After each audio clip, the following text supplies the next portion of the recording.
우리 정부가 중국에 마스크 수백만 장을 보냈다는 자유한국당 황교안 대표의 주장은 취재 결과 사실이 아닌 것으로 확인됐습니다.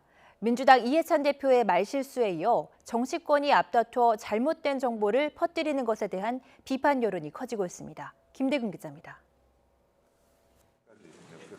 신종 코로나 바이러스 감염증 확산 우려가 급증하면서 자유한국당은 연일 강경 발언을 쏟아냈습니다.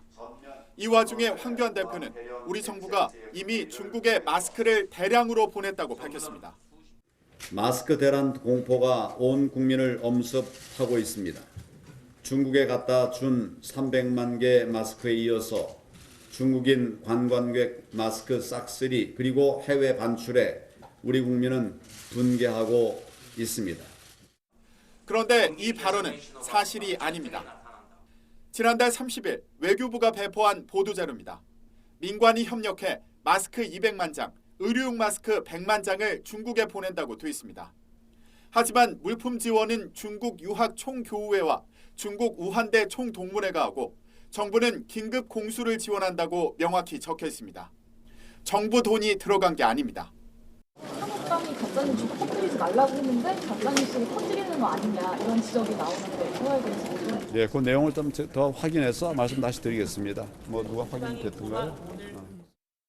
이를 뒤늦게 확인한 더불어민주당은 황교안 대표 발언은 명백한 가짜뉴스라며 비판했습니다. 질병보다 빠르게 퍼지는 가짜뉴스 또 혐오 조장을 차단해야 합니다.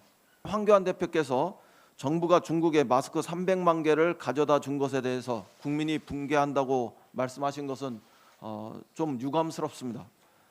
이는 사실과 다른 주장이기 때문입니다. 이런 가운데 자유한국당 심재철 원내대표의 발언도 문제가 됐습니다. 우한 폐렴 확진자가 나왔는데 방역에 신경 써야 할 민주당 소속의 황인홍 무주 군수는 그날 필리핀으로 출장을 갔습니다. 도대체 뭐들 하는 것입니까? 제발 정신 좀 차리십시오. 알고 보니 심 원내대표가 밝힌 무주 군수는 민주당이 아닌 무소속이었습니다. 나중에 심 원내대표는 유감을 표명했습니다. 한국당이 연일 강경 발언을 쏟아내는 데는 반중 감정에 편승하려는 측면이 강합니다. 그런데 최근 민주당과 한국당 사이에 가짜뉴스 공방이 벌어진 데는 민주당이 단초를 제공한 측면도 있습니다.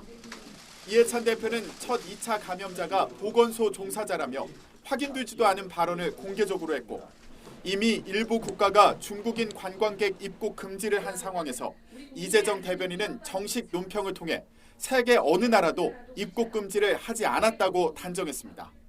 총선과 맞물리면서 아님 말고식 폭로가 이어지고 있습니다. 신종 코로나 바이러스 감염증 확산 우려 속에서 국민 불안을 덜어줘야 할 정치권이 오히려 불안을 가중시키는 상황입니다. YTN 김대근입니다.